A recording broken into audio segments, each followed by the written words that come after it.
గొర్రెలు మరియు గాడిదలుగా మారిన జనం.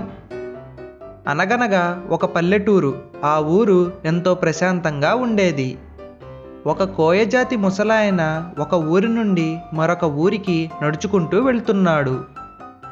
చాలా సమయం నుండి నడుస్తూ ఉండటం వలన ఆ ముసలాయనికి బాగా అలసటగా అనిపించింది. అతను తినడానికి ఏమైనా దొరుకుతుందేమో అని ఇరుకుపాలెం ఊరిలోకి వెళ్ళాడు. కానీ అతని దగ్గర డబ్బులు లేవు. చాలాసేపటి తరువాత ఆ ముసలాయనకి ఒక హోటల్ కనబడింది. ఆ ముసలాయన హోటల్ యజమానితో తినడానికి సద్దన్నం ఏమైనా ఉంటే ఇవ్వమని అడిగాడు. ఆ హోటల్ యజమాని అతనితో అన్నం ఏమీ లేదని చెప్పాడు. ఆ కోయవాడి యొక్క అవతారం చూసి ఆ హోటల్ యజమాని వెకిలిగా నవ్వాడు. ఆ యజమాని అలా దురుసుగా ప్రవర్తించినా సరే ఆ ముసలాయన ఏమీ మాట్లాడకుండా వెళ్ళిపోయాడు. తరువాత ఒక పానీపూరి బండి వాడిని ఏమైనా తినడానికి పెట్టమని అడిగాడు. ఆ పానీపూరి అతను కూడా ఏమీ లేవని ముందు ఇక్కడి నుండి వెళ్ళిపోమని చెప్పాడు. పైగా ఆ పానీపూరి వాడు కూడా ఆ కోయవాడి అవతారం చూసి వెకిలిగా నవ్వాడు. అలా వెకిలిగా నవ్వేసరికి ఈసారి మాత్రం ఆ ముసలాయన బాధపడ్డాడు. అతనికింకా నీరసం వచ్చి ఒక బల్ల మీద కాసేపు పడుకున్నాడు. ఆయన పడుకున్నా సరే అతని దగ్గర ఎవ్వరో గట్టిగా నవ్వుతున్నట్టు శబ్దాలు వినిపిస్తున్నాయి. అతను లేచి చూసేసరికి ఊరిలోని జనమంతా అతని అవతారం చూసి వెకిలిగా నవ్వుతున్నారు. ఆ ముసలాయనికి బాధ వచ్చి కోపంతో ఆ ఊరి జనంతో ఇలా చెప్పాడు.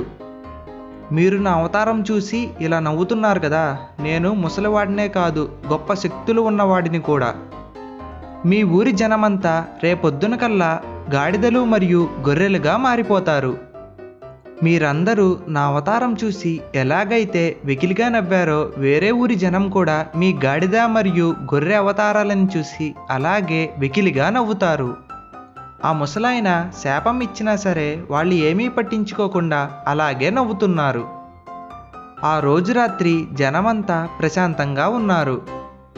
కానీ మరుసటి రోజు ఉదయం ఊరిలో ఉన్న కొంతమంది జనం గాడిదలుగా మారిపోయారు.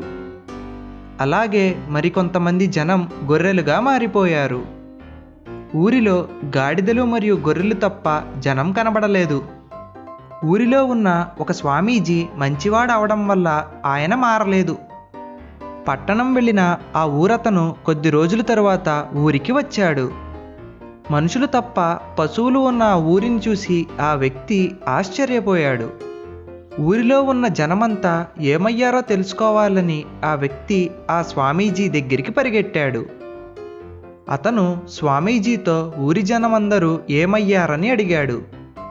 ఆ స్వామీజీ ఆ కోయజాతికి చెందిన ముసలాయన ఇచ్చిన శాపం గురించి చెప్పాడు.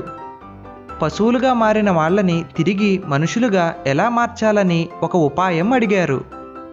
ఎవరైతే శాపం ఇచ్చారో ఆ శాపాన్ని వాళ్ళు తిరిగి తీసుకోలేరు. ఈ ఊరి నుండి తూర్పు దిక్కుగా వెళ్ళినట్లయితే ఒక ఎడారి వస్తుంది. ఆ ఎడారిలో ఒక చెట్టు కింద 3 తలుపులు ఉంటాయి. 3 తలుపుల్లోనూ వీళ్ళని మనుషులుగా మార్చే విరుగుడు మందు ఉంది. కానీ నువ్వు 1వ తలుపులోకి వెళ్ళినట్లయితే నువ్వు అక్కడ ఒక అబద్ధం చెప్పాలి. ఒక అబద్ధం చెబితేనే నీకు విరుగుడు మందు లభిస్తుంది. ఒకవేళ 2వ తలుపులోకి వెళ్ళినట్లయితే నువ్వక్కడ మద్యం తాగాలి. అప్పుడే నీకు విరుగుడు మందు లభిస్తుంది.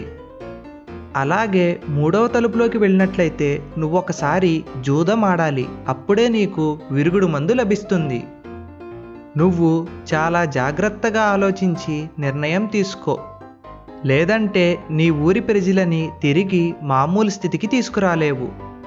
ఉపాయం తెలుసుకున్న వ్యక్తి వెంటనే ఎడారిలో ఉన్న ఆ తలుపుల దగ్గరికి పరిగెట్టాడు. చూశారుగా ఫ్రెండ్స్, ఈ వ్యక్తి ఇప్పుడు ఏ తలుపులోకి వెళ్తే మంచిదో మీ ఆలోచనని కామెంట్ బాక్స్లో తెలపండి. వచ్చే వీడియోలో ఈ వ్యక్తి తన ప్రజలని తిరిగి మామూలు స్థితికి తీసుకువచ్చాడో లేదో మనం చూద్దాము. హలో ఫ్రెండ్స్, ఈ వీడియో మీకు నచ్చినట్లయితే మా ఛానల్కి సబ్స్క్రైబ్ చేసుకొని బెల్ ఐకాన్ని క్లిక్ చేసి ఆల్ నోటిఫికేషన్ని సెలెక్ట్ చేసుకోండి.